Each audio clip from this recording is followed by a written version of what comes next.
In this video, we're going to be using a ruler to measure length in inches.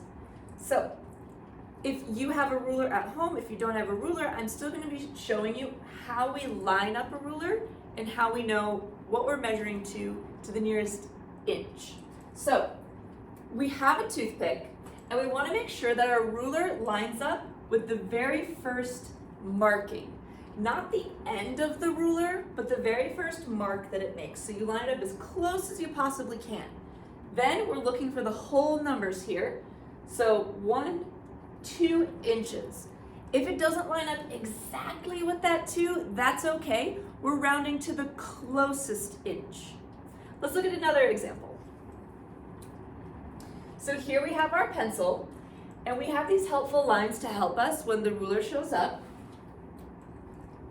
So again, you line up your ruler right to that very first mark and you count your inches. 1, 2, 3, 4. This one doesn't quite make it to the 5, but we're still gonna say it's about 5 inches on the ruler because it's the closest inch that we can get to.